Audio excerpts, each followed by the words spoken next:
दोस्तों, candid talks की खास सीरीज इंसाफ की जंजीर की थर्ड एपिसोड में आप सभी का स्वागत है।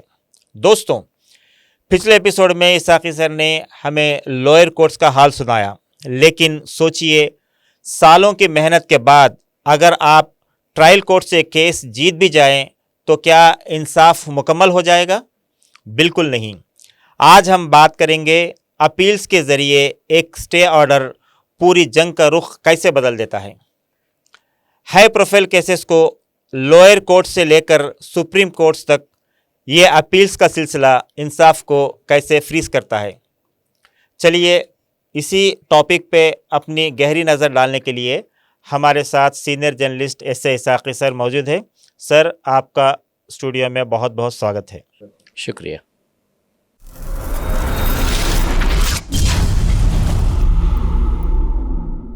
सर, क़ानून हर किसी को अपील का हक़ तो देता है, लेकिन क्या आपने अपनी रिपोर्टिंग में देखा है कि अमीर और ताकतवर लोग इसे सिर्फ सज़ा से बचने और वक्त गुजारने के लिए एक हथियार के तौर पे, एक टूल के तौर पे इस्तेमाल करते हैं?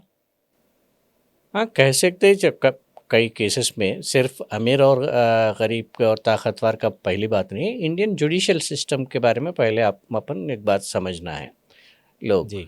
कि इंडियन कोर्ट्स कैसा फंक्शन करते हैं। कि तो क्रिमिनल कोर्ट्स अलग है, सिविल कोर्ट्स अलग है, ये तो आम आदमी को भी। लेकिन जो क्रिमिनल कोर्ट्स में भी कौन सा केस में कहाँ पे अपील होता, किस तरह सुप्रीम कोर्ट तक वो केस पहुँचता, पहले इसके बारे में। जैसा कि छोटे मोटे झगड़े हो जाते गली कूचों में, बच्चों के बीच में वगैरह वगैरह, जैसे पेटी केसेस में जो है कोई इंसान को उतना परेशान नहीं। सुबह में मॉर्निंग कोर्ट को गए, छोटा लोअर मुंसिफ कोर्ट रहता, वहाँ लेके जाते, वहाँ पे छोटा सा न्यूसेंस केसेस में रहो, को थोड़ा सा जुर्माना डालते, वहाँ पे भेज देते वो एक। उसके बाद बॉडीली ऑफेंसेस, जैसा कि जिस्मानी तौर पे किसी को खराश करना, कोई चाकू मारना, कुछ ऐसे केसेस। ये केसेस में simple hurt, grave hurt. Simple hurt मतलब छोटा खराश, ग्रेव हर्ट बोले तो ज़रा ज़्यादा से, वो उसका एक डेफिनेशन है। तो ये ग्रेव हर्ट के बाद से जो है केस थोड़ा सा सीरियस हो जाता। ग्रेव हर्ट के बाद जो भी केसेस वगैरह आते हैं, उसके बाद attempt to murder, murder cases, जिसमें ही जो है sexual assault, rape and murder के केसेस रहते, यानी औरतों के साथ नाजायज़ जुल्म करके उनको कत्ल कर देना, और उसके साथ जो है उनके साथ जिस्मानी जुर्म करना उनका। ऐसे पूरे केसेस ये जो इन्वॉल्व रहते। ये जो छोटे मोटे केसेस हैं वो तो केसेस हाई कोर्ट तक बहुत। ग्रेव हट के बाद से जो भी केसेस रहते वो, जैसा कि सेशंस कोर्ट, सेशन केसेस बताते हैं उसको। जैसा कि आप फ़र्ज़ करें, अपन लेंगे एक मर्डर केस का एक एग्जांपल लेंगे कि एक मर्डर केस को अगर केस में आपको बंदे को सज़ा हो गई, तो सेशन कोर्ट सज़ा के बाद में उनका अपील जो है सीधा सुप्रीम हाई कोर्ट को ही जाना है, और हाई कोर्ट के बाद थर्ड फेज जो है सुप्रीम कोर्ट ही है। तो जैसा कि आप फ़र्ज़ करो, सेशन कोर्ट में एक मर्डर केस में एक मुलजिम को लाइफ इम्प्रिजनमेंट से उम्र कैद हो गई, तो इमीडिएटली नेक्स्ट उनको अपील क्या है, तो हाई कोर्ट को जाना है। हाई कोर्ट में जाने से वहाँ पे हाई कोर्ट का प्रोसीजर है। यहाँ पे पैसे वाला ताकत वाले का वो जो चीज़ है उसको थोड़ा सा अपन उसको साइड में रख के अपन डिस्कस करेंगे। क्योंकि जैसा ही केस हाई कोर्ट में फाइल कर दिया लायर जाके, तो इमीडिएटली हाई कोर्ट का सिस्टम क्या है, और क़ानून का भी रुख है कि भाई अगर लोअर कोर्ट में सज़ा सही तौर पे हुई, एक्चुअली ये मुलजिम है या नहीं, वो कत्ल में मुलविस है नहीं है, इसका टेस्ट कौन करना है। वहाँ पे तो लोअर कोर्ट में तो जुर्म साबित हो गया, बल्कि पनिशमेंट मिल गया, मगर हो सकता है कि वो कसूरवार नहीं है, इनोसेंट हो सकता है। तो इसीलिए फर्स्ट हाई कोर्ट क्या करती, वो जो सज़ा हुई उसको स्टे कर देती। स्टे करने के बाद में ऑटोमेटिकली आदमी थोड़ा सा फ्री हो जाता, रिलीज़ हो जाता कि भाई जब तक फिर ये केस टेबल पे ना आए तक। तो जैसा ही केस स्टे करने के बाद में सिस्टम क्या है, आज 2025 साल चल रहा, फ़र्ज़ करो आज एक कोर्ट में, नामपल्ली सेशन कोर्ट में एक मुलजिम को उम्र कैद हो गई।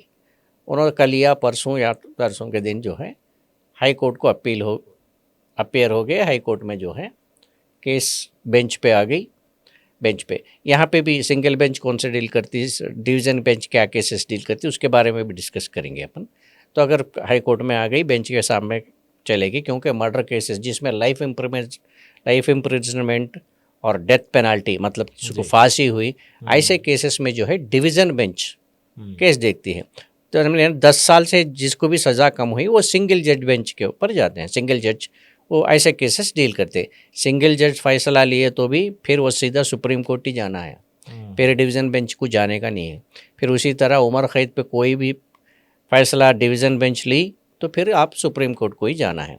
तो इसीलिए फिर बीच में दो एक रास्ता नहीं है, सिंगल जज लिए फिर डिवीज़न बेंच में हाई कोर्ट में ही अपील करने का नहीं, क्योंकि क्रिमिनल केसेस है, इसका निज़ाम थोड़ा सा अलग है।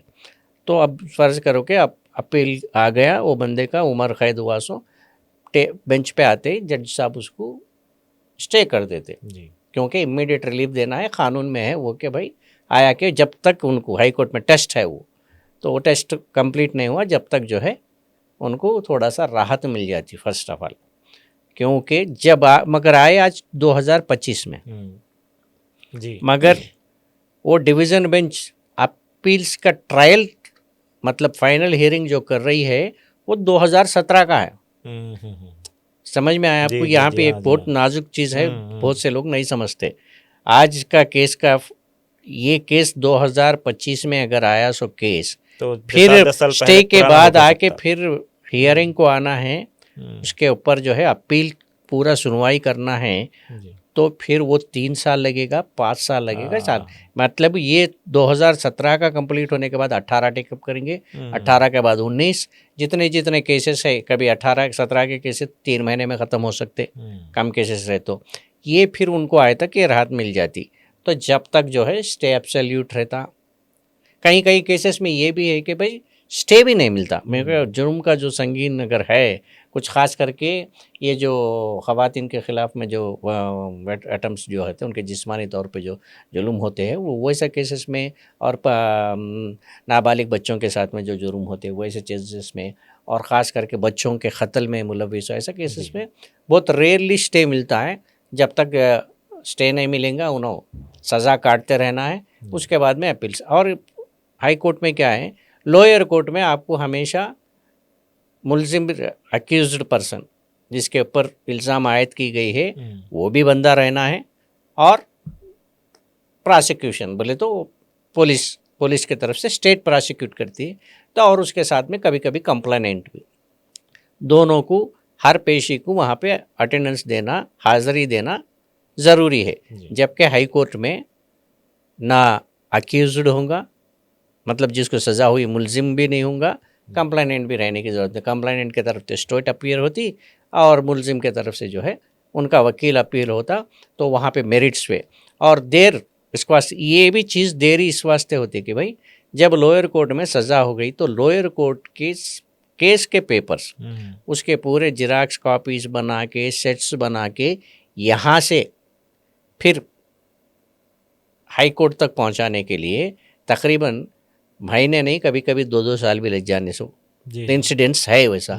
तो ये भी एक देरी है। तो ये केस का अगर 2025 के केस पूरे जिराक्स वगैरह कॉपीज़ लेके सब लेके वहाँ तक पहुँचाने तक, क्योंकि अपील में तो सिर्फ मुलजिम का वकील जो है अपील फाइल करता है, तो फिर फाइल करने के बाद में अपील के कॉपीज़ जो है प्रोसिक्यूशन को वहाँ पे पब्लिक प्रोसिक्यूटर जो भी देख रहे हैं वहाँ पे उनको सर्व करना है, फिर उन्होंने वहाँ से लोअर कोर्ट से रिकॉर्ड कॉन्फर करना है, फिर वो रिकॉर्ड हाई कोर्ट रजिस्ट्री को पहुँचना है, फिर वो सब ये पूरा ये सिस्टम, तो इसीलिए जो है वो भी देरी रहती। तो यहाँ पे थोड़ा सा अपन फिगर्स के बारे में अगर देख लिए तो अभी तक 90% क्रिमिनल केसेस में कन्विक्शन सज़ा के बाद जो है अपील, जैसा कि अपील फाइल होते ही स्टे मिल जाती 90% केस में। मैं जैसा बताया कि 10% केसेस में क्योंकि सीरियस है, संगीन जुर्म है, इसीलिए वो वहाँ पे सज़ा सस्पेंड किया नहीं जाता। स्टे का मतलब है सस्पेंशन ऑफ सेंटेंस, जो लोअर कोर्ट जो फैसला दिया है वो फैसले के ऊपर रोक लगा देना, तो ये है। और बाद में अब national judicial data grid NJDG बोलते हैं उसको, उसके 2025 के मुताबिक हाई कोर्ट्स में तकरीबन 40% से भी ज़्यादा क्रिमिनल अपील्स जो है 5 साल से भी ज़्यादा पुराने हैं। वाह। तो मैं बताया जा रहा है ना, आज का केस अगर आपको टेकअप करना हो तो मिनिमम 3 इयर्स तो लगता है, उसके बाद 5 इयर्स भी हो सकते, 7 इयर्स भी हो सकते, ये है एक्चुअली। तो स्टे ऑर्डर का सिलसिला मतलब पैसे का इसका नहीं है, ये प्रोसीजर है। संगीन जुर्म है, हाई कोर्ट बोलती है कि भाई आपका मुलजिम के ऊपर बहुत संगीन जुर्म है और इसीलिए जो है, और ख़ास करके जो डेथ सेंटेंस होते हैं ना, ऐसे केसेस में भी डेथ सस्पेंड किया जाता है, मगर मुलजिम को जो है बाहर नहीं छोड़ा जाता कभी कभी, क्योंकि सस्पेंशन ऑफ डेथ सेंटेंस है सिर्फ, मगर मुलजिम को जेल के सलाखों के पीछे ही रहना पड़ेगा। हाँ, पूरा फाइनल अपील होने के बाद में कभी कभी कुछ ज़रूरी चीज़ों पे, क्योंकि डेथ सेंटेंस दिए सो मुलजिम को बाहर छोड़ने के बाद अगर फिर उन फरार हो गया तो इधर दो तरफ से भी मुसीबत होती है, इसीलिए जो है वैसा केसेस में बहुत रेयर केसेस में मिलता है वो। तो ओवरऑल ऐसे है, तो ये ताकतवर पैसेवार का होता है वो, लेकिन क्या है ताकतवर और पैसेवार जो है बड़े बड़े वकील को लगाते हैं, तो मगर इतना ही, मगर ये इनिशियल स्टेज में ताकत और पैसे का ये नहीं, उसके वो अलग एक अलग है, उसके सिलसिले में नेक्स्ट कभी एपिसोड में बात करें। सर हमें यह समझाइए कि ये जो स्टे ऑर्डर क्या होता है आखिर? जब हाई कोर्ट लोअर कोर्ट के फैसले पर स्टे ऑर्डर देती है तो एक आम विक्टिम के जो बरसों की मेहनत उस पर पानी फिर जाता है। क्या सज़ा वाक़ई कोल्ड स्टोरेज में चली जाती है? नहीं, इसमें तो एक्चुअली जो विक्टिम है स्टे ऑर्डर से उसको थोड़ा सदमा पहुंचता, वो तो यकीन, क्योंकि इतने दिन से केस लड़ने के बाद में लोअर कोर्ट में सज़ा हुई, जबकि हाई कोर्ट जाते ही सज़ा सस्पेंड हो गया और मुलजिम जो है बाहर आ गए, तो जनरली वो तो एक सदमा तो पहुंचती है, उसमें कोई दौरा नहीं है। लेकिन अगर फ़र्ज़ करो कि जैसा कि मैं बताया कि वो मुलजिम जो है वाकई बेकसूर है, उसको गैर ज़रूरी फंसाया है, गया ही समझो अगर पुलिस के ज़रिए, जबकि वो बात विक्टिम को भी नहीं मालूम है कि भाई यही जुल्म करा है बोल के, लेकिन फिर भी पुलिस कोई सबूत पेश करी, उनको सज़ा हो गया। तो ये बेनिफिट ऑफ डाउट जो रहता ना, इसीलिए ना कोई क्या बोलते इनोसेंट को सज़ा ना हुए, तो इसीलिए हाई कोर्ट जो है स्टे ऑर्डर का ये जो जुडिशियल सिस्टम में है, तो स्टे ऑर्डर देने से केस ख़त्म नहीं हो जाता और सज़ा भी ख़त्म नहीं होती।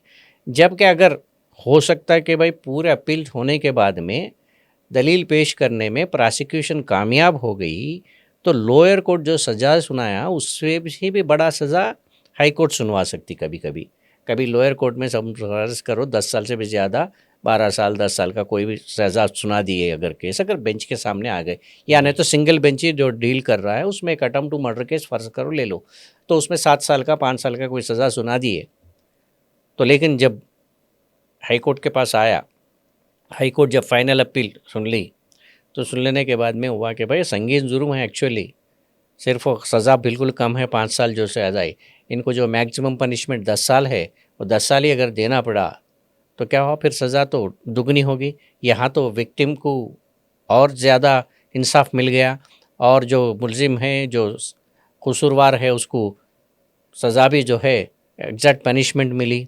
तो इसीलिए, लेकिन इसमें क्या है देर है, क्योंकि इसमें बहुत कुछ चीज़ें हैं, अगर आगे जाकर डिस्कस करेंगे देर तो है, तो इसमें सिर्फ स्टे ऑर्डर से सज़ा ख़त्म नहीं होती, स्टे ऑर्डर से सज़ा सस्पेंड होती है और टेम्पररी पीरियड, मगर वो टेम्पररी पीरियड इंडियन के जो जुडिशियल सिस्टम में बहुत लंबा है, मतलब सालों तक चले जा रहा। तो ऐसे केसेस में मैं जैसा बताया कि बस संगीन जुर्म है तो मुलजिम बाहर ही नहीं आता, अंदर ही रहता। अगर स्टे भी मिल गया तो क्या है, डेथ सेंटेंस में उनको फांसी मत दो जब तक हम फाइनल फैसला नहीं सुनाएं।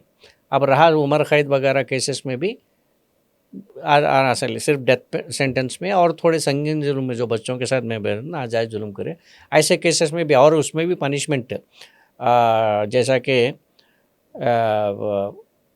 सपोज़ उसमें कुछ अगर ख़ास करके जजमेंट सुनाते वक्त कंडीशन लगाए, तो ऐसे सिलसिले में स्टे आने के बाद में स्टे की तरफ भी अगर जज देख लेता कि भाई इसमें चार्जेस बहुत संगीन है, इसीलिए बोल के ऐसे केसेस में सिर्फ स्टे से सज़ा माफ़ नहीं होती, और उसके बाद सुनवाई होती, और सुनवाई में जो है सिस्टम में कई चीज़ों की वजह से कुछ लेट हो जाता है। लेट हो सकता है, बस इतना उससे ही। लेट कुछ भी हो सकता है, 2 4 5 साल कुछ भी हो 5 सकता साल है। हो सकता है, मगर फाइनली जब अगर फाइनल कहीं कहीं केसेस में एक्विटल भी हो गए सो है, कई केसेस में 10 साल के बाद भी फिर सज़ा सुनाएगा। सफर फर्ज करो जब तक अगर 5 साल सज़ा काट के बाहर निकल गया तो फिर 5 साल के वास्ते उनको जेल जाना पड़ता। अच्छा। और कमिटल बोलते हैं उसको, कमिटल जी, बोले तो अगर कभी भी सज़ा सुनाते तो जो रिमांड का पीरियड है, रिमांड में रहते कई लोग, तो रिमांड का पीरियड और ये सज़ा का पीरियड सुना के उसके बाद में जो है बाकी का सज़ा जेल में काटना पड़ता। सिर्फ कई कई लोगों को 5-6 महीने का सज़ा बच गया तो ऐसे लोग कोई अपील ही नहीं करते, 5-6 महीनों के बाद में निकल के आ जाते। मगर थोड़े लोग जो है बड़ा सज़ा लंबी हो गई तो ऐसे केसेस में जो है अपील करने के चांसेस है। अब कई केसेस में है 5-6 साल का अगर सज़ा है, उसमें अगर उसको 3 साल रिमांड में ही काटना पड़ा, हम्म, तो बाकी का जब सुनाए तक अगर 1 साल का बचा हुआ है, तो थोड़े ऐसे लोग हमें अपील भी नहीं करते साल के बाद में। फिर अगर नहीं बोले तो फिर कुछ रेमिटेंस वगैरह दे के 6 महीने में कोर्ट जेल से छूट भी जाता है। ऐसे कई सिस्टम के ये पूरे लोग है, आम आदमी को उतना सा ये उसके बारे में जी जी। और ख़ास करके क्या है, अब आपको आज छोटे मोटे केसेस में गए तो आपको कोर्ट से कोई वास्ता नहीं पड़ता। सुबह गए, कुछ घर बच्चे झगड़ा कर लिए, पेनाल्टी भर दिए, आ गए। फिर यहाँ नहीं तो ट्रैफिक चालान ज़्यादा हो गया, कुछ सामान आ गई, जाके पैसे भर दिए, आ गए, ऐसा ही है। लेकिन जब ग्रेव क्राइम्स होते हैं, अगर जो सालों सालों तक जो है कोर्ट के चक्कर लगाते रहता, तो वैसे लोगों में उनके साथ में जो है उनको थोड़ा सा नॉलेज रहता। आम आदमी को तो जी जी इसके बारे में नॉलेज नहीं रहता, तो इसके बारे में भी लोग थोड़ा सा जो है अवेयर हो गए तो जी। थोड़ा चीज़ें जो है सब लोगों को मालूमात होती है उसमें। सर, हमने सुना है कि ट्रायल कोर्ट से हाई कोर्ट तक सिर्फ फाइल पहुंचाने, पेपर बुक यानी केस की पूरी कॉपी तैयार होने में ही सालों निकल जाते हैं। तो क्या हमारा एडमिनिस्ट्रेटिव सिस्टम इतना सुस्त है कि सुनवाई शुरू होने में ही 1/3 यानी 1 डिकेड लग जाता है? डिकेड लगने के बाद तो नहीं बोल सकते, जैसा कि मैं तब पहले भी आपको एक बताया था, लोअर कोर्ट से रिकॉर्ड। जी अब case related LCR lower court records जो भी है केस सिलसिले में, तो वो तो हाई कोर्ट पहुंचना ज़रूरी है। रिकॉर्ड के बगैर तो कुछ काम आगे नहीं बढ़ता है। तो मैं जैसा बताया ना, उसके कॉपीज़ बनाओ, उसके पूरा, क्योंकि पूरा एविडेंस बहुत ज़्यादा, एविडेंस एविडेंस का मतलब कभी कभी फिजिकली पूरा जितने भी चीज़ें जो इन्वेस्टिगेशन के दौरान बरामद करते हैं, जी उसमें से कई चीज़ें जो है वो थोड़े फिजिकली लेके जाते हैं, जैसा कि हथियार हैं, कभी कभी हथियार को भी लेके जाना पड़ता अगर जज साहब देखना चाह रहे हैं वो रिकॉर्ड करेक्ट है नहीं बोल के, तो एवरीथिंग रेडी रखना उसमें। तो कौन सा चीज़ कब कौन से पॉइंट ऑफ व्यू में कब ज़रूरत पड़ती सुनवाई के दौरान, तो पूरा चीज़ तैयार करना। तो हर चीज़ भी उसको जो है फिर भी उसका इन्वेंट्री बना लेना कितना है, ये पूरा बना के और सब उसका स्टैम्प वगैरह स्टैम्पिंग वगैरह करके ये हाई कोर्ट को रवाना करना है।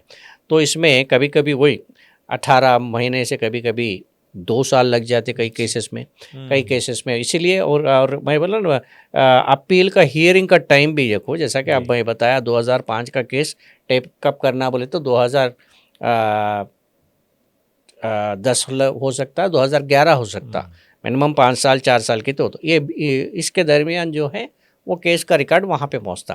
कभी कभी ऐसा भी हो जाता कि भाई केस पूरा सुनवाई हो गई और अपील करने में मिनिमम टाइम रहता, 6 महीने का पीरियड, 3 महीने का पीरियड, केस का ग्रेविटी से लेकर 90 डेज, 3 मंथ्स 6 मंथ्स 1 ईयर तक उसका सिस्टम का अप। तो अगर ये ज़रिए में कोई अपील नहीं आई, और या तो अपील होने के बाद भी कभी कभी सुप्रीम हाई कोर्ट से लोअर कोर्ट को इन्फॉर्मेशन नहीं पहुंचा के भाई फलाने केस में ये अपील हो गया, इसकी रिकॉर्ड ज़रूरी है, कभी कभी देर हो जाती।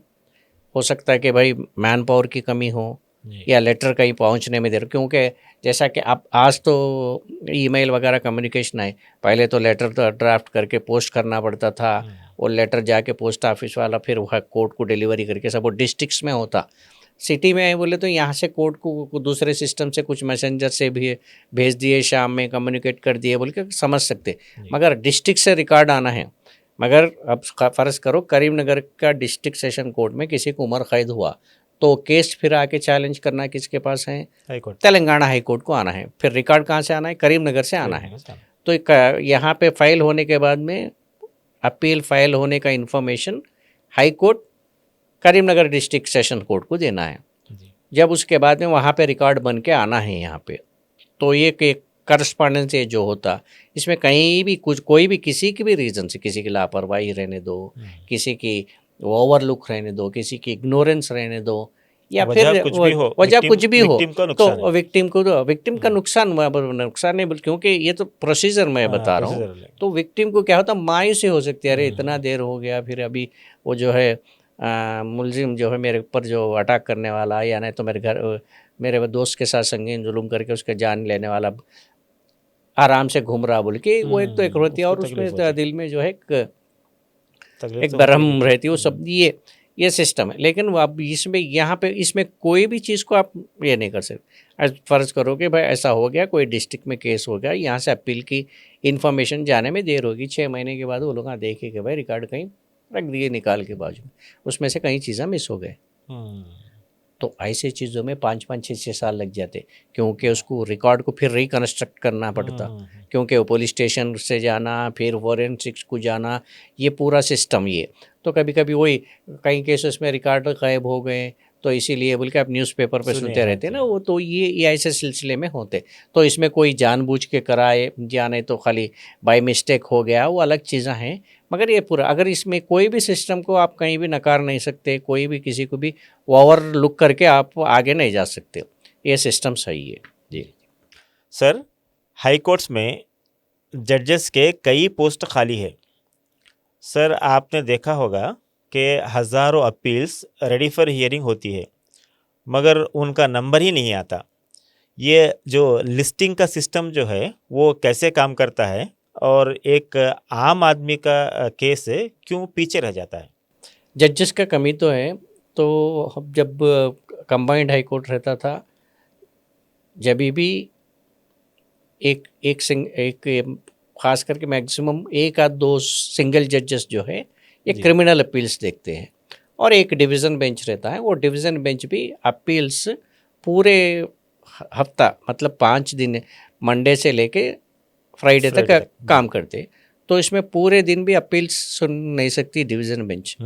उसमें बेल्स रहते उसमें, और सिंगल बेंच जजेस के पास भी क्रिमिनल रिवीजन पिटीशन रहता, क्रिमिनल अपील रहता, और बेल पिटीशंस रहते, क्रिमिनल मिसलिनियस पिटीशंस रहते। ऐसे कई तरीके के पिटीशंस है।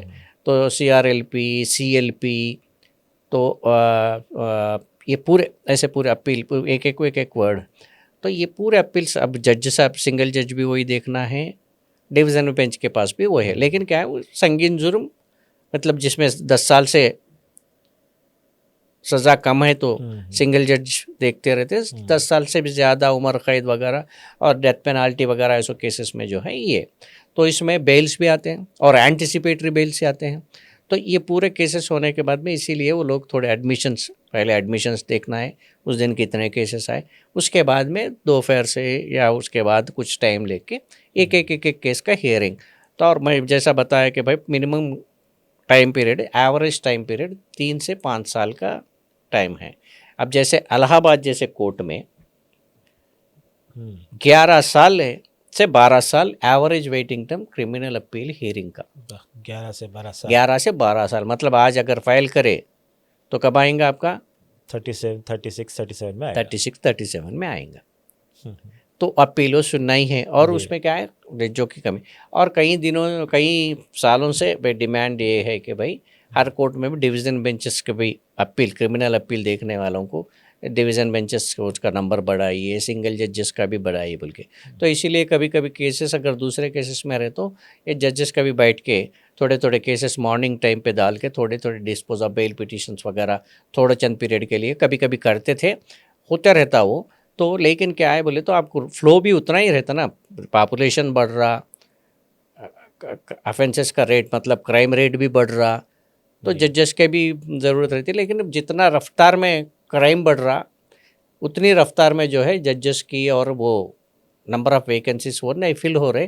तो इसीलिए ये तो यहाँ पे मेनली देखना ये है कि भाई सिस्टम, सिर्फ जज साहब खाली बैठ के अपील सुनने के वास्ते जजेस नहीं बैठे हुए रहते, उनके सामने मैं बताया ना, रिविजन पिटीशन है, अपील है, बेल है, एंटीसिपेटरी बेल है, क्रिमिनल मिसलिनियस पिटीशंस है, तो ऐसे कई चीज़ों में कुछ नहीं, लोअर कोर्ट में कहीं एक चीज़ के बारे में, एक छोटी हिच के बारे में केस रुका हुआ रहता, उसके ऊपर आके चैलेंज करते हैं, करने के बाद सिर्फ मिसलिनियस पिटीशन है कि ये डायरेक्शन उन्होंने कोर्ट में नहीं दे रहे इसके वजह से, तो फिर वहाँ पे तो वो डायरेक्शन की उसके बारे में सुन के इमीडिएटली डिस्पोज ऑफ करना रहता उनको, कोर्ट को डायरेक्शन देना है तो देना है, नहीं बोले तो वो जायज़ है बोल के ये कर देना, ऐसे केसेस भी रहते।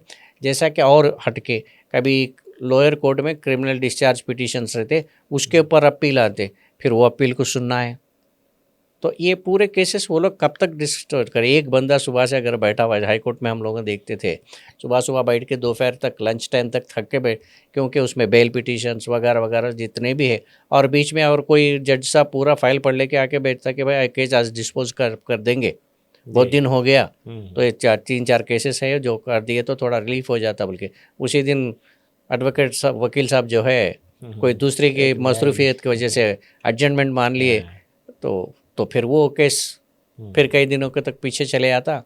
ये पूरा ये चीज़ें हैं, तो इसी से लिए अगर देर है, मगर वही है ना, देर है मगर अंधेर नहीं बोल के, लेकिन वो 2-3 कहावतें हैं इंडियन जुडिशियल सिस्टम को लेके, मगर बेसिकली जो है सिस्टम में ये 2 चीज़ों की वजह से देरी है, वो ये तो है। सर, हाई कोर्ट्स में बड़े बड़े सीनियर लॉयर्स की एक आर्मी ठहरी होती है, तो एक आम आदमी जिसके पास महंगे वकील लेने के लिए पैसे नहीं होते हैं, वो हाई कोर्ट या सुप्रीम कोर्ट में बराबरी का जंग कैसे लड़ सकता है? सर, आपने लीगल एड की वहाँ क्या रियलिटी देखी होंगी? ये बड़े वकीलों का जो आप बार बार जिक्र कर रहे हैं, ये बड़े वकीलों का है वहाँ पे, लेकिन ये बड़े वकीलों का काम आपको कब काम में आता, उनकी ज़रूरत आपको कब पड़ती, आपको बेल कहीं संगीन कोई सेंसेशनल केस है जी, आप पैसे वाले कोई इन्वॉल्व हो गए, उनको जल्दी अगर बेल मिलने के वास्ते अगर करने के वास्ते बड़े बड़े वकील को लेते। क्रिमिनल अपील्स में आप बड़ा वकील रहने दो, छोटा भी रहने दो, इनिशियल स्टेज में आप कोई भी वकील अगर वहाँ पे चले गया तो जनरली मैं जैसा बताया 90% केसेस में जो सेंटेंस जो है ना, जो सज़ा जो है वो सस्पेंड हो जाती है। 10% केसेस में नहीं होती, क्या संगीन जुर्म है, ख़ास करके डेथ पेनाल्टी यानी उम्र कैद वगैरह दिया गया है, वो ऐसे केसेस में अपने मिलते। यहाँ बड़ा छोटा वकील का पहले यहाँ पे उतना ज़्यादा ज़रूरत नहीं है। आपकी बड़े वकील की ज़रूरत जब पड़ती है कि भाई एंटीसिपेटरी बेल लेना है, आपको सलाखों के पीछे जाना नहीं है, तो आप पैसा ज़्यादा खर्चा करके जो है वहाँ पे रोकने के वास्ते बड़े वकीलों को एंगेज करते। उसी जैसे में आपका ऐसा कि बेल मिलना है आपको, सपोज केस में कोई बंदा, कोई करोड़पति का बेटा जो है अरेस्ट कर लिए, उसको बेल मिलना है, जब वकीलों को वो करते।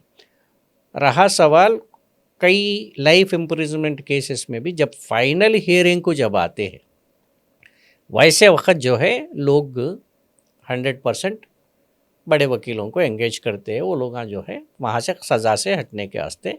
तो वैसे चीज़ों में जो है बड़ी वकील की डेफिनेटली सर्विस, लेकिन इनिशियल स्टेज में जब नीचे सज़ा हो गई, ऊपर आने के बाद में यहाँ इमीडिएटली। और रहा लीगल एड की बात, लीगल एड में अब कोर्ट के पास जो लायर्स लीगल एड की जो लिस्ट ऑफ इसमें है, उसमें हाई कोर्ट जो है, हाई कोर्ट भी रहने दो, लोअर कोर्ट्स भी रहने दो, उनके पास एक लिस्ट रहता बार काउंसिल से जो भी लीगल एड ऑफ़र करने के लिए जो तैयार हुए। सीनियर एडवोकेट्स भी ऑफ़र करते हैं, मगर साल में वो लोग कम, बाकी के लोग जितने भी है छोटे दर्जे के वकील ही समझो, और कभी सीनियर वकील्स भी रहते मगर बहुत कम रहते, तो ये लोगों को लिस्ट में है, एम पैनल होकर रहते, उनको जो है कि केसेस वगैरह देते। तो मोस्ट ऑफ द प्रिवेशन जो भी लीगल एड केसेस लेंगा तो 100% आके तो अपील होगा, कुछ करेंगा, लेकिन जो है ऐसे केसेस में लीगल एड आपको कितना भी बड़ा जुर्म हो, जी आप कितना भी बड़ा जुर्म कर दो, उसके लिए जो है आपको हैसियत नहीं है अगर, तो हाई कोर्ट और लोअर कोर्ट के ज़रिए आपको लीगल एड तो मिल जाता। कॉन्स्टिट्यूशन में वो प्रोविज़न है, लॉ में वो प्रोविज़न है, आपको मिल जाता। कोई एडवोकेट आपके तरफ से जो है बिना सुनवाई करे कोई भी जो है जज सज़ा नहीं सुनाता, यानी जितना भी अक्यूज्ड का वर्शन है सुनना मैंडेटरी है। जी जी। आप किसी को मुलजिम को लेके किसी को लेके गए, उनके ऊपर इल्ज़ाम आयद कर दिए, कत्ल का कटहरे में ठहरा कर दिए, तो जज साहब सिर्फ ओके आ गए तो आप सज़ा मतलब एडमिट करने के बाद में ऑफेंस इकबाल जुल्म बोलते हैं ना, जी कोर्ट जी में जी ठहर के जी हाँ। आपका जुल्म एक बार भी कर दो, मगर आपको जो है जज इमीडिएटली फैसला नहीं सुनाते।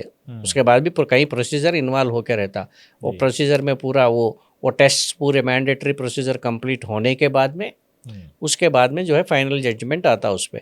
तो इसीलिए जो है पैसों का इसमें ये है, आप बड़े वकील को लगाओ, केस जल्दी आती, तो ये है मुताबिल के। लेकिन ये केसेस में कौन से केसेस में होता है, ये खान सकर के एंटिसिपेटरी बेल और इसके और फाइनल जजमेंट को, जो फाइनल हियरिंग को आ गए थे केसेस, वो जल्दी सुनवाई होने के लिए फटाफट आते हैं।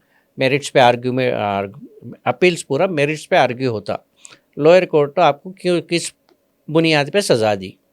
तो ये पॉइंट्स है, सिर्फ वही पॉइंट्स पे है। अगर वहाँ पे ज़रूरत पड़े तो आपको एविडेंस को अप्रिशिएट किया जाता है कि भाई फिर जज साहब और एक बार उसको एविडेंस को री एग्ज़ामिन कर लेके करते, फिर वहाँ पे गवाहियों को बुलाना, फिर उनको क्रॉस एग्जामिनेशन करना, ये हाई कोर्ट में अपील्स में नहीं चलेगा। वो मोस्ट बिल्कुल ये केस में एक गवाही का जो बयान जो है उसके ऊपर सस्पिशन कुछ आ गया तो जब ख़ास करके उसको बुलाया जाता है, मगर वो रेयरेस्ट ऑफ रेयर केसेस है। वो सिर्फ जो पेपर पे है, कौन से पॉइंट को लोअर कोर्ट गलती मानी और उसमें कितना हद तक सच्चाई है और कितना हद तक उसके ऊपर इंसाफ हो सकता है, वो देख के उसके बुनियाद पे अपील कोर्ट जजमेंट देती है जी। तो अप्रिशिएशन ऑफ एविडेंस बोल के बोलते उसको, लोअर का एक अप्रिशिएशन में जज बोला के वो उन्होंने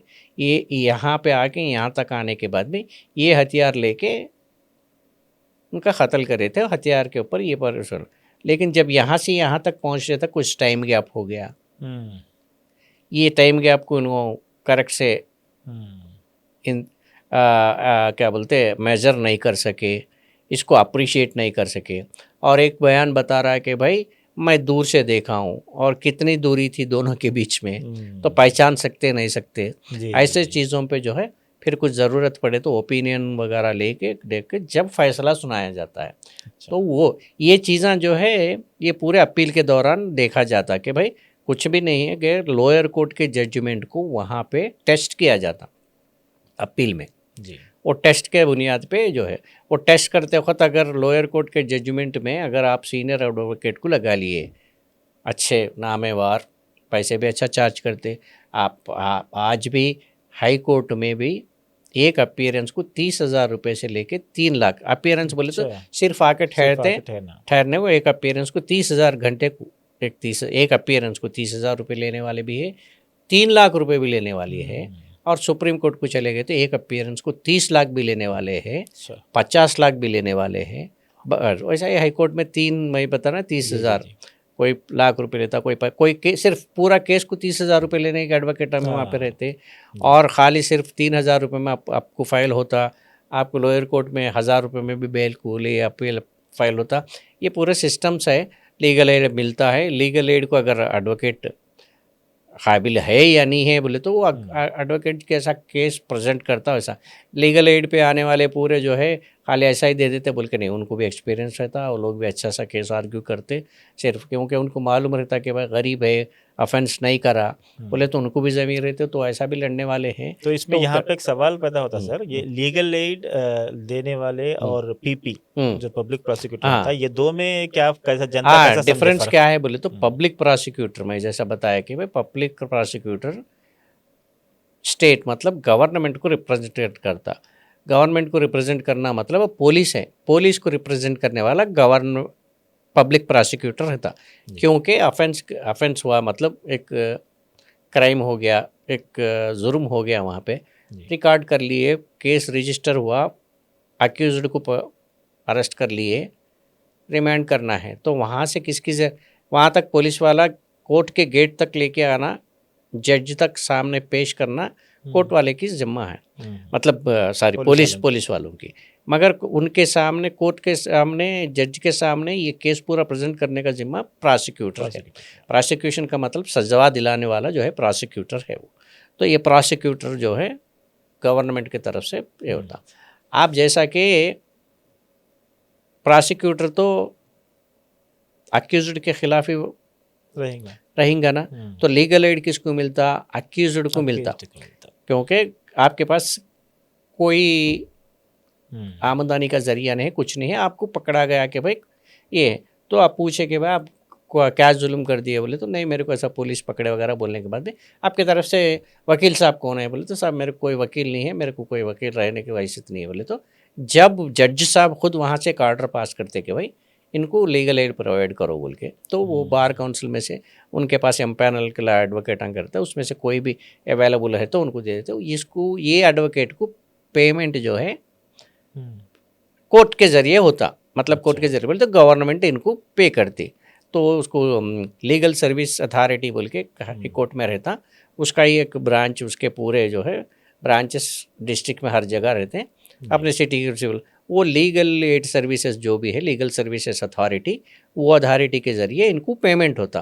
वो एम्पैनल हुए सो एडवोकेट्स भी ये लीगल सर्विसेज अथॉरिटी में एम्पैनल होकर रहते, मतलब उनके नाम दर्ज करके रहते। उसमें से किसी को हाई कोर्ट में कर रहे तो हाई कोर्ट में मिलेगा, लोअर कोर्ट में रहे तो लोअर। अब पब्लिक प्रोसिक्यूटर का है, जैसा कि आप एक ज़ोरदार सुप्रीम कोर्ट के टॉप एडवोकेट को आप अपेयर एंगेज कर लिए आपके केस के लिए, उनके पास सिर्फ एक ही केस है, आपका केस है।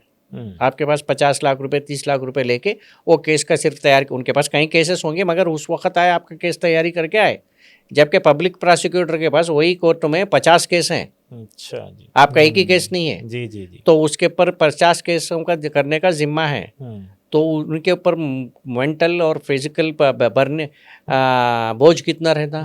तो पब्लिक प्रोसिक्यूटर अगर ठीक से अगर होगा, पब्लिक प्रोसिक्यूटर आपका बेल को अपोज कर दिया, किसी सूरत हाल में देखने आपको बेल ग्रांट करना नहीं है, क्योंकि आपके पास प्राइमा फेसी एविडेंस ये है कि भाई आपको छोड़ने के बाद में आप जाके गवाह को डरा सकते, धमका सकते, केस के पूरा एविडेंस को आप जो है डिस्ट्रॉय कर सकते, यानी तो इन्फ्लुएंस कर सकते गवाहों को, बल्कि गट से आर्गूमेंट करके कुछ एक थोड़ा बहुत प्राइमा फेसी एविडेंस दिखा दिया, आप 50 लाख का एडवोकेट को भी लगाओ, आपको बेल नहीं मिलता। सही ये है। तो अगर केस पर, इसीलिए वो 50 केसेस में जो है वो उनको भी प्रायोरिटी देना पड़ता कि भाई आप 50 लाख रुपए के वकील को लेके आए बोल के आपका केस का इंपॉर्टेंस नहीं देगा पब्लिक प्रोसिक्यूटर।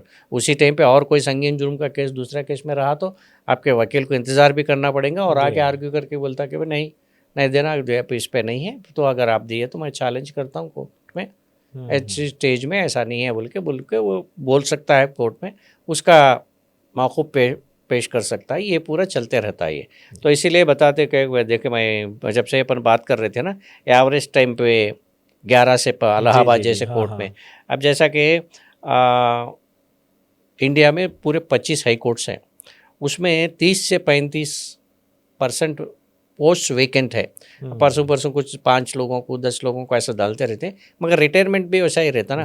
कभी कभी हाई कोर्ट का जज इमीडिएटली सालों साल वहाँ बैठे नहीं रहते वो लोग, मैक्सिमम उनका पीरियड 5 साल का रहता। कोई 5 साल के बाद में हो सकता है कि उनको अगर ज़्यादा सर्विस रहे तो उन्हें हाई कोर्ट से लेकर सुप्रीम कोर्ट तक जा सकते हैं, और बाकी के लोग 4-5 साल में, 5 साल में, 7 साल में, 6 साल में वो रिटायर होते रहते हैं, क्योंकि बाहर से जिसको टेकअप करे।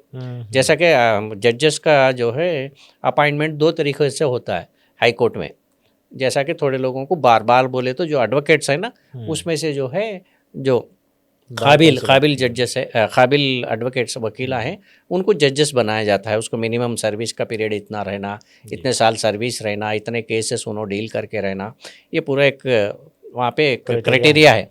वो क्राइटेरिया के हिसाब से उनको देते। सपोज़ उनको 55 साल की उम्र में अगर नहीं तो 58 ईयर्स में अगर उन्होंने जज बन गए तो 62 ईयर्स आए तक उन्होंने रिटायर होकर फिर वापस आ जाते हैं। तो अगर चांस मिला तो कभी सुप्रीम कोर्ट जाने को रहता। और इसी तरह से नेक्स्ट जजेस कौन होते हैं? सर्विस जजेस, मतलब डिस्ट्रिक्ट जज के बाद में, इतना सर्विस होने के बाद में इनको हाई कोर्ट जज बनाया जा सकता है बोल के। ऐसे जजान जो है मैक्सिमम हाई कोर्ट में रिटायर हो जाते हैं। डिस्ट्रिक्ट कोर्ट के बाद हाई कोर्ट जज बनना ही उनके लिए बड़ा बड़ी बात है। उतने चांसेस में वो कोटा में आके उनको प्रमोशन आके उनका ट्रैक रिकॉर्ड अच्छा रह के पूरा गए तो वहाँ पे रहता। तो इसीलिए जो है पूरे लोग वहाँ पे नहीं बैठे रहते, इसीलिए 3-3 साल को 4-4 साल को जजेस बदलते रहते, वैकेंसीज आती रहती और कोलिजियम बैठना, यहाँ से रिकमेंड करने के बाद फिर सुप्रीम कोर्ट फिर ओके करना है, सुप्रीम कोर्ट के बाद से फिर वहाँ से आना है वापस। ये पूरा एक बड़ा सिस्टम है, चेन ऑफ सिस्टम है। और अब अभी इंडियन में कोर्ट्स बढ़ाने का ये सब अब ये चल रहा, देखेंगे जी। देखेंगे। अच्छा, जल्दी जल्दी केसेस ये होने का उम्मीद करेंगे। सर, आखिर में ये बात बताएं कि जब बात सुप्रीम कोर्ट तक पहुंच जाती है तो क्या वहां सिर्फ कॉन्स्टिट्यूशनल मसले ही हल होते हैं या हर छोटा क्रिमिनल केस भी वहां पहुंचकर कोई ऐसा पेंडेंसी का बोझ कुछ और बढ़ जाता है? क्या वाकई आम आदमी को फिनालिटी ऑफ जस्टिस मिल पाती है?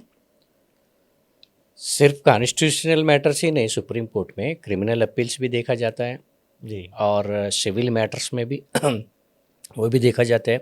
और बिजनेस के केसेस जो भी रहते हैं, जो कंपनी अफेयर्स में वगैरह, क्रिमिनल केसेस में ये पूरा ये सब तो जनरली क्रिमिनल अपील्स जो है 1-2 सुनवाई में ही सुप्रीम कोर्ट में पहले ही एडमिशन स्टेज पे ही कई केसेस रिजेक्ट हो जाते हैं। अच्छा। लेकिन उसके बावजूद भी जो है केसेस, क्योंकि कहीं संगीन केसेस रहते जहाँ के उसका अपील में भी आप जैसा कि आप यहाँ पे सुप्रीम कोर्ट में अब जाने के बाद में आपको मालदार का वकील और सीनियर वकील, एक्सपीरियंस्ड वकील की 100% यहाँ पे ज़रूरी होती है। क्योंकि सिर्फ जजेस पूरे जब बेंच पे केस आती है लिस्ट होके, तो उससे पहले ही वो लोग पढ़ के आ जाते हैं। तो वहाँ पे अगर जजेस समझे कि भाई जो ड्राफ्टिंग में उनको कोई भी कन्विंसिंग मैटर नहीं दिखा, तो इमीडिएट केस बुलाने के बाद में वहीं खारिज हो जाती केस। अच्छा। फर्स्ट इस पे ही लिस्टिंग स्टेज पे ही एडमिशन। अगर वहाँ पे जज दोनों जजेस को उनको जो है वकील साहब अगर कन्विंस कर लिए तो एडमिशन होता। एडमिशन होने के बाद आपको जो है जब वहाँ पे अब ट्रायल का भी नहीं है, सिर्फ आर्ग्यूमेंट्स रहते हैं। अपील अब कोई किसी को बुलाने का नहीं रहता वहाँ पे। सिर्फ वहाँ पे पिटिशनर आया नहीं आया, अपलेंट आया नहीं आया, प्लेंटिफ आया नहीं आया, पलट के वो लोग कुछ भी लेना देना नहीं रहता। हाई कोर्ट को जाने के बाद से सुप्रीम कोर्ट में भी सिर्फ एडवोकेट है ही नहीं है, पिटिशन नंबर क्या है, उनके तरफ से कौन अपेयर हो रहे जी। लेकिन पिटिशनर्स वगैरह क्या है, वो एडवोकेट्स को फॉलोअप करने के लिए उनके पीछे फिरते रहते, उनके पीछे साथ में जाते रहते केस फाइल्स वगैरह लेके, क्योंकि उनका केस जल्दी से जल्दी जो है सॉल्व हो जाए बोल के। तो अब सुप्रीम कोर्ट में ही पेंडेंसी 88,000 केसेस का कुछ पेंडेंसी है, उसमें से जो है ज़्यादा तक जो है हज़ारों क्रिमिनल अपील्स भी रहते हैं। मैं बोला ना क्रिमिनल अपील्स का भी, क्योंकि वो संगीन है, उसको सुनना ज़रूरी है। जब समझी सुप्रीम कोर्ट के जजेस महसूस करे कि भाई ये संगीन मामला है, इसमें जो है कोई भी बेकसूर को जो है सज़ा नहीं होना, इसीलिए बोल के वो जो मेन कॉन्सेप्ट है, तो उसके लिए वो लोग सुनवाई करने के लिए वो केसेस टेकअप करते हैं। कहीं केसेस ऐसे है कि भाई मैं बोला ना एडमिशन स्टेज पे ही सुना कि भाई ये है, तो नहीं उसमें कोई मेरिट्स नहीं है, कोर्ट जब जज ओके है बोल के ऐसे केसेस टेकअप करते हैं। कोई मैं उम्र कैद के केसेस टेकअप करते हैं जिसमें सज़ाए मौत हुई, ऐसे केसेस में जो है वो टेकअप करके, और कई केसेस में किसी को यंगस्टर्स है, कोई दूसरे चीज़ों में एज्ड है, ऐसा कोई वो मेरिट्स के हिसाब से केस कहाँ तक है देख के ऐसे केसेस में ये हटके अब लोअर कोर्ट में जैसा कि चैलेंज करके बेल लेवल पे भी जाते, सुप्रीम कोर्ट तक बेल पिटिशंस भी जाते। लोअर कोर्ट में यहाँ पे एक मर्डर में इन्वॉल्व हो गए, कोई बंदा उसको यहाँ पे लोकल में नहीं मिला, जज सेशन कोर्ट में नहीं मिला, हाई कोर्ट भी खारिज कर दी, तो सुप्रीम कोर्ट जाता। एक ऐसे केसेस पूरे जो है सेंसेशनल केसेस में, पॉलिटिकली इन्वॉल्व केसेस में, जैसा कि यहाँ पे अपने को कई बार अपोजिशन लीडर्स के ऊपर केस बुक होते रहता, जैसा कि अब डिफामेशन केस फाइल हो गया किसके ऊपर, राहुल गांधी के ऊपर। उनको वहाँ पे गुजरात कोर्ट में बेल नहीं मिली, लोअर कोर्ट भी इनकार कर दिया, अब क्या कर सुप्रीम कोर्ट पे आए, सुप्रीम कोर्ट डायरेक्शन फिर वहाँ पे वो डायरेक्शन के हिसाब से वो केस टेक करा। ऐसे केसेस में जो है आपको मालदार एडवोकेटों की ज़रूरत है, पार्टी भी मालदार है, तो मतलब जी। पार्टी की वजह से, तो इसीलिए वैसे केसेस में ये होता है। तो ओवरऑल देखा गया तो इंडिया में सिस्टम तो बेहतरीन है, क्योंकि कोई भी बेकसूर को सज़ा नहीं मिलना नहीं होती।